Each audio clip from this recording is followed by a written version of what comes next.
Bonjour à tous, j'espère que vous allez bien. On est lundi et c'est la question du lundi. Alors aujourd'hui je suis dans un aéroport et la question qui m'a été posée justement c'est: est-il intéressant d'investir à l'étranger?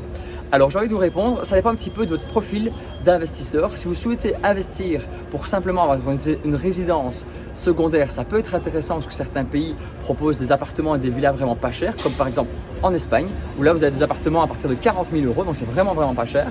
Maintenant ça dépend un petit peu le nombre de fois que vous comptez y aller, parce que acheter un appartement à 40 000 euros c'est pas cher, mais pour y aller une fois par an, je trouve quand même que l'investissement peut être très vite cher finalement. Maintenant, si c'est pour faire un investissement locatif, faites quand même attention à prendre en considération tous les différents frais annexes, comme par exemple la gestion. Si ce n'est pas vous qui allez toutes les semaines aller en Espagne pour ouvrir à vos locataires qui seront certainement des touristes, il faut prendre en compte des frais d'agence, des frais de nettoyage. Et tous ces frais-là additionnés peuvent très vite être assez élevés. Donc voilà, il faut faire vraiment très attention à ce que vous achetez et de la rentabilité que ça va apporter. Maintenant également, ce qu'il faut faire attention quand on achète à l'étranger, c'est la sécurité du bâtiment. Beaucoup de personnes achètent un bien à l'étranger mais oublient d'y mettre une sécurité maximale, et donc souvent il y a des cambriolages et tout ça, et il n'y a rien de plus désagréable que d'être par exemple en Belgique, d'être appelé par le concierge de l'immeuble parce que votre appartement a été vandalisé ou que tout a été volé à l'intérieur. Donc ça peut être vraiment une source de stress très importante. Faire aussi très attention que vous êtes en Belgique, donc quand vous avez des appartements ou des maisons à l'étranger, vous risquez d'être taxé. Vous êtes taxé d'ailleurs dessus. Donc tout ça, il faut vraiment le prendre en considération.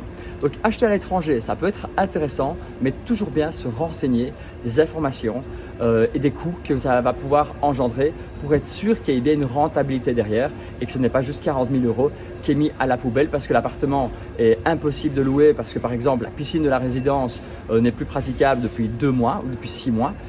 Pour des touristes, ça peut vraiment tout changer et comme je vous l'ai dit, donc tous les frais annexes. Après tous ces calculs, si c'est intéressant, n'hésitez pas à acheter à l'étranger.